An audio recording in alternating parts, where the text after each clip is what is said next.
Good afternoon, colleagues. Thank you for coming to the 2021 State of the University Address. If everyone would please take their seats, we're about to begin.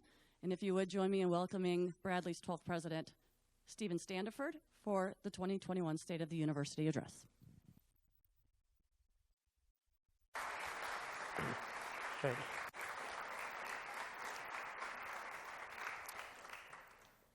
Thank you, everyone, for being here, whether in person or online. I'm really excited today to be able to share with you an update of the overall health and well-being of the university. I'm going to go through a fair amount of detailed information, and as a result, I'm going to be following a script through much of my presentation. Please know that the script I'm following is the exact same script you have in your hands if you came here in person, or that will be available to everyone after the presentation online. I may adjust a few words as I go through my presentation, but please know the material is exactly the same. So on that note, let's get started. The general purpose of the State of the University Address, and be clear, this is an address I plan to do on an annual basis, is to give the Bradley community an overall sense of the health and well-being of the university. To do so, my intent is to provide some level of detail on items such as the financial position of the university. I plan to talk about certain changes that have occurred over the last year, and I want to provide a glimpse of what's coming. I can't possibly cover everything that has happened in the last year in detail in this format, and this format does not lend itself particularly well to dialogue. As such, we will not be engaging in a question and answer session at the end of the presentation. What I do plan to do is to provide an overview today and to use other forums to provide far greater detail and to engage in dialogue concerning the topics of the day. So, for example, I'll be talking about the overall financial health of the university. COO, CFO Cheryl Cox and I will be meeting separately with the University Resource Committee to talk about our financials in far more detail. In addition, we'll be setting up forums throughout the semester to talk about the execution of the strategy and other topics of concern to the Bradley community. Consider this the foundation of a continued dialogue.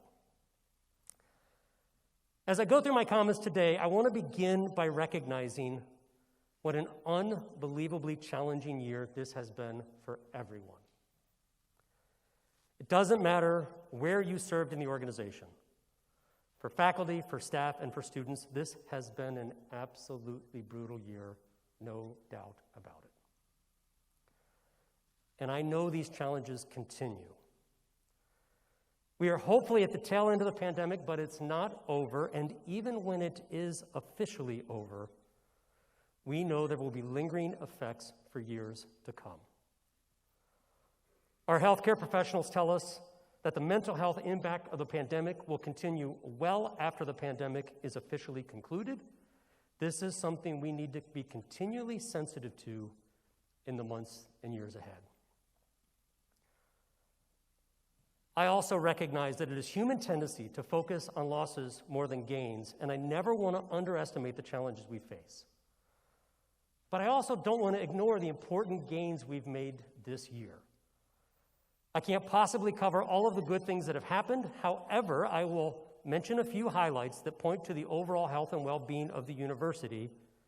And with that introduction, let me begin by talking about our financial health. To begin this topic, I want to make a distinction between operating deficit and cash flow. A negative operating deficit is sustainable in the short term, but becomes problematic long term because it suggests a lack of investment in things like infrastructure. Cash flow is an indication of your ability to meet your immediate financial obligations today and is absolutely critical to survivability. Our finance team has done a phenomenal job, a truly phenomenal job, this year creating a comprehensive cash flow model for the university, and they monitor this model on a weekly basis.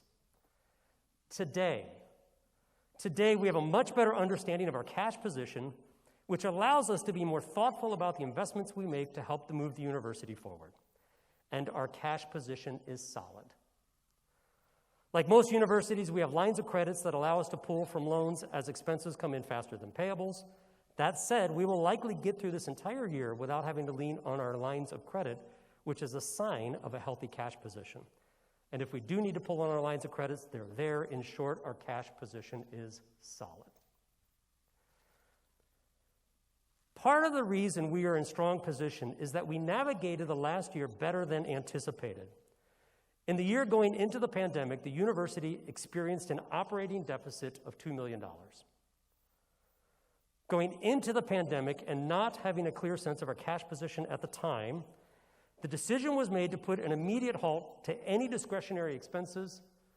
We eliminated the use of affiliate faculty, and many activities were put on pause as a result of the global pandemic.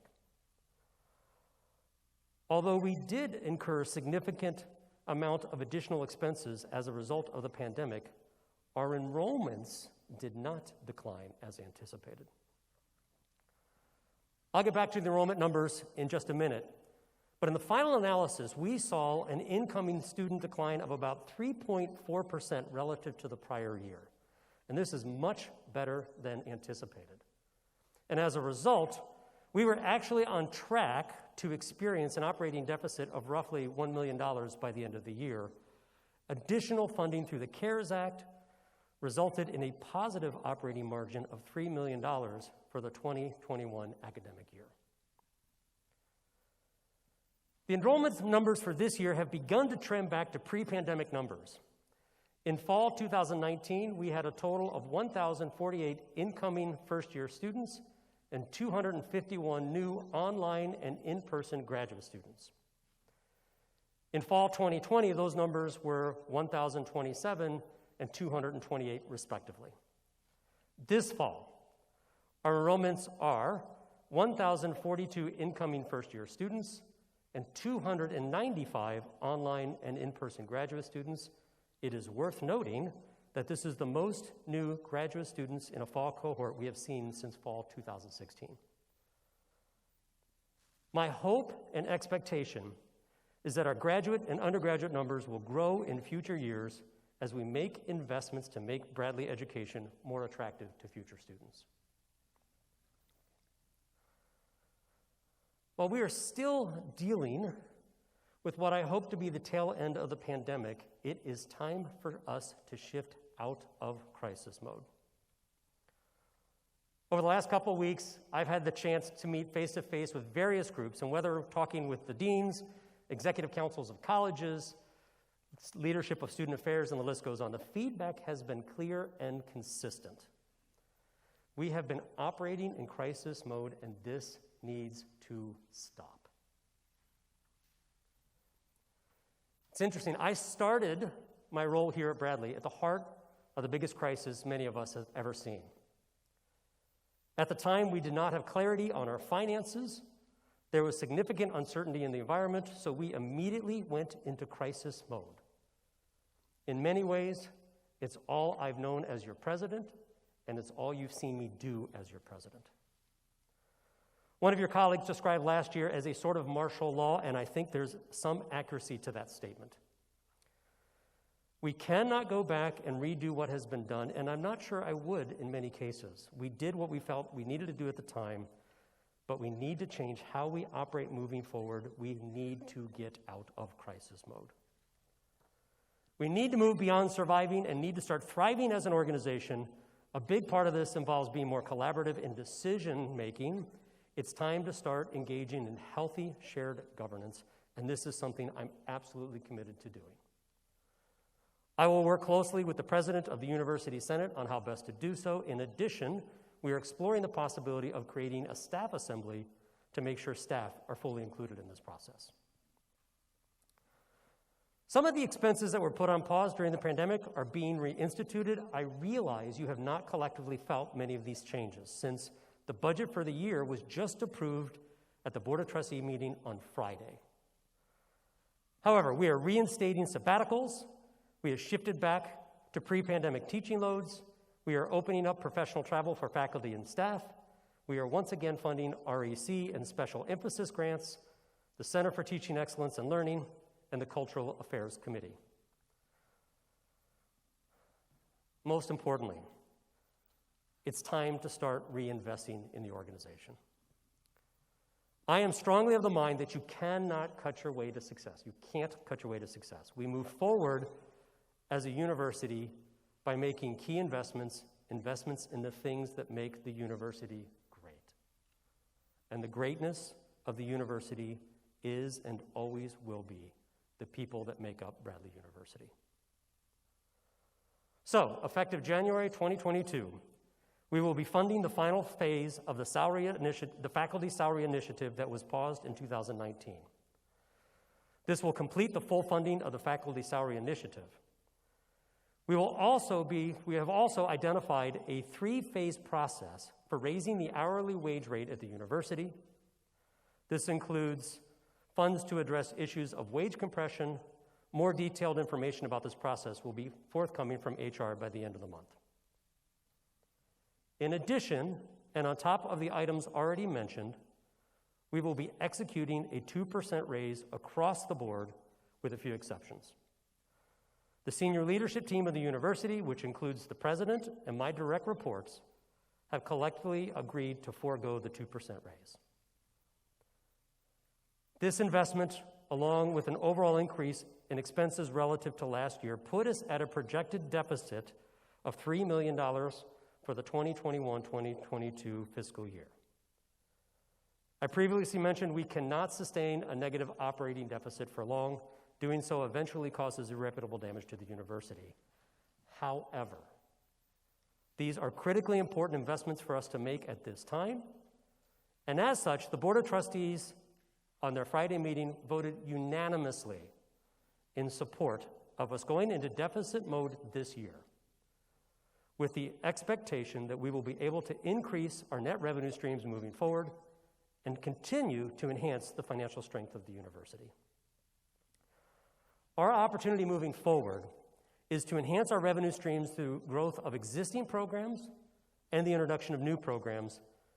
This is how we enhance the financial strength of the university.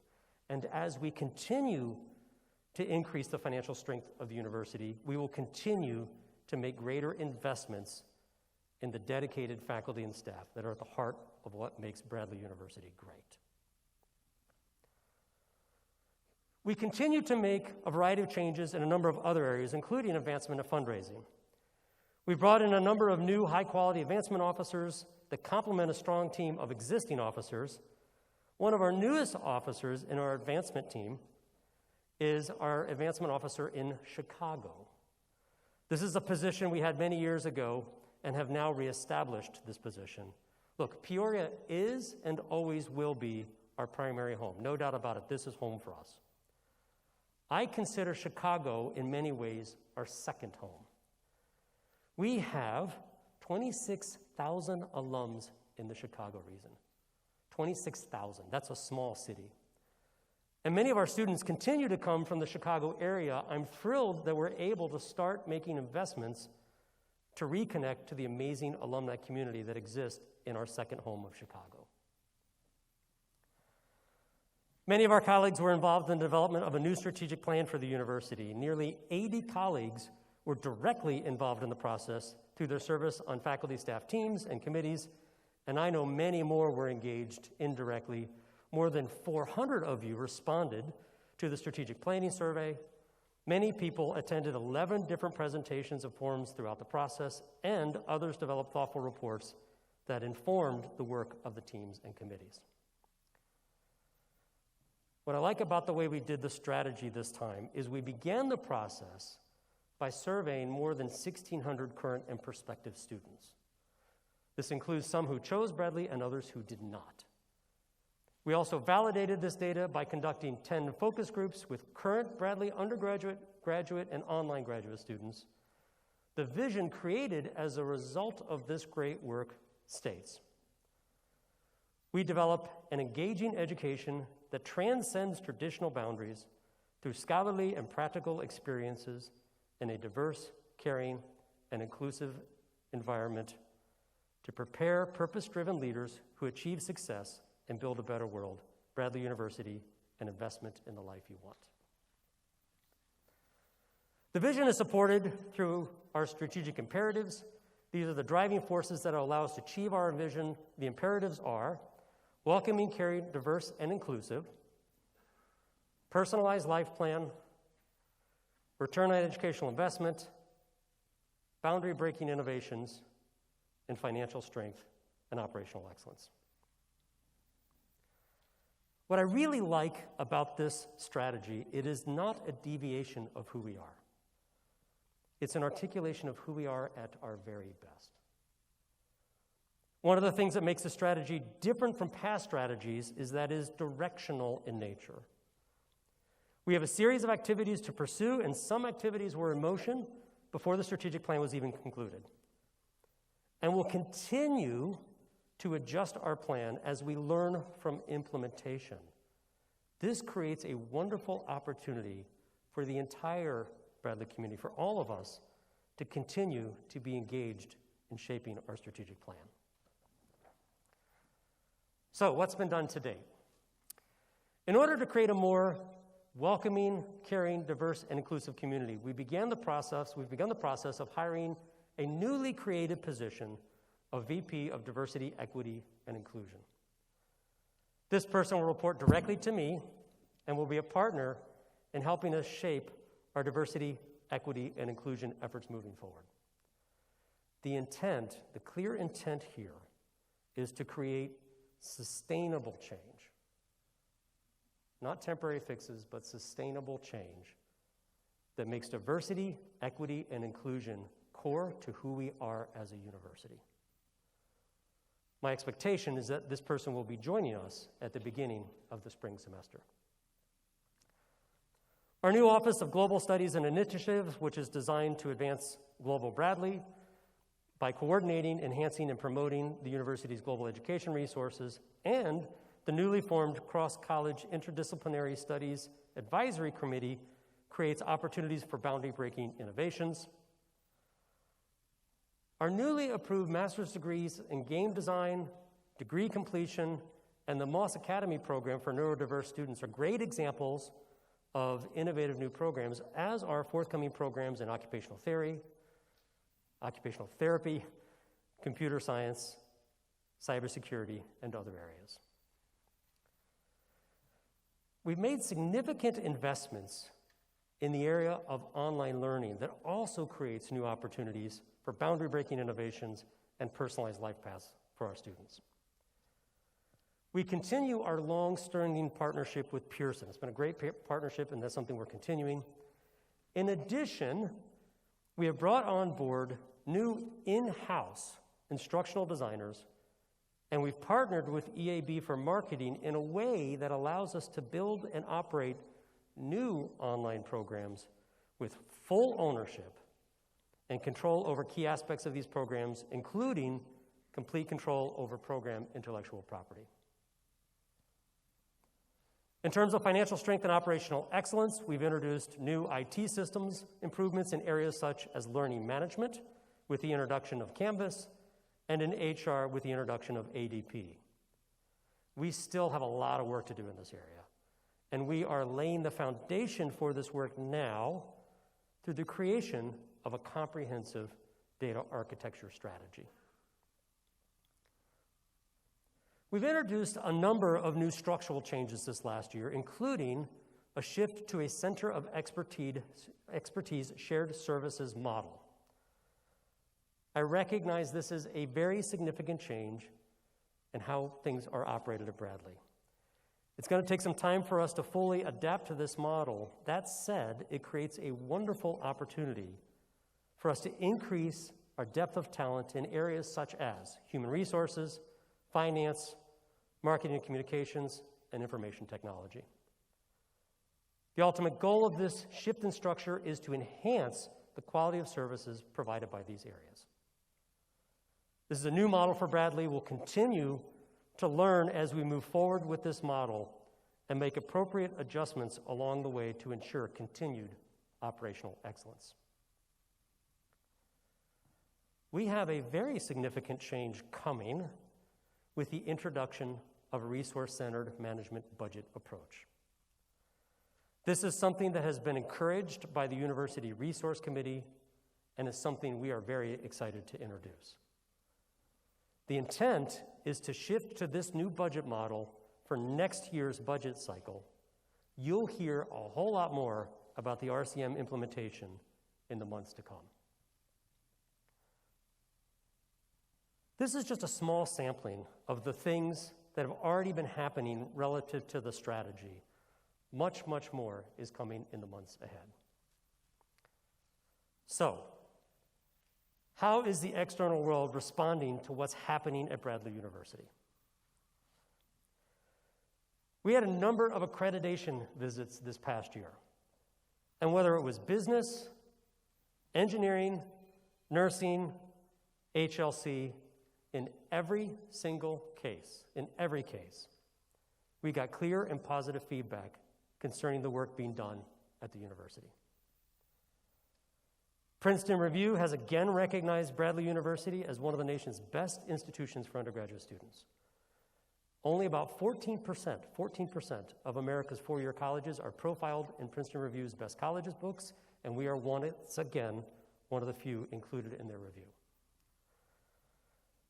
Princeton Review has also identified our game design program as a top 10 program nationally, and our online nursing program as one of the top in the country. And most recently, literally earlier this month, I think it came out September 13th, U.S. News and World Report has rated us as tied for second place in the category of Midwest regional schools, up from a fifth place ranking the prior year. And for the first time, we have been identified as one of the most innovative schools in the Midwest. The Bradley Scout perhaps summarized this best in their editorial titled, "Bradley Receives High Rankings from U.S. News, and for Good Reason." As noted in the editorial, and I quote, "It is no mistake that Bradley is ranked towards the top of this list. It has a nationally recognized interactive media department, which is now developing a possible partnership with the U.S. Air Force. The Turner School of Entrepreneurship and Innovation hosts the Big Idea Competition, which promotes students to work on innovative businesses. The new slogan, Built to Beyond, also illustrates the concept of innovation, as does the newest building on campus, the Business and Engineering Conversion Center. The design, technology, and name display innovation at every turn. The Scout commends Bradley for investing in innovation for different departments, programs, and facilities on campus," end quote. Look, it's been a really tough year, no doubt. But it's also been a good year in many ways. I mentioned early in the pandemic that we would survive and then thrive. We are way past surviving at this point. The pandemic is not over. We will continue to do what we need to do to navigate through the pandemic. That said, it is time to shift out of crisis mode and engage in healthy shared governance that is the foundation of any healthy university.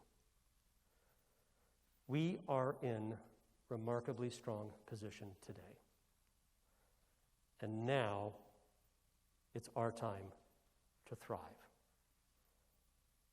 It's time for us to be the great university we have always been destined to be.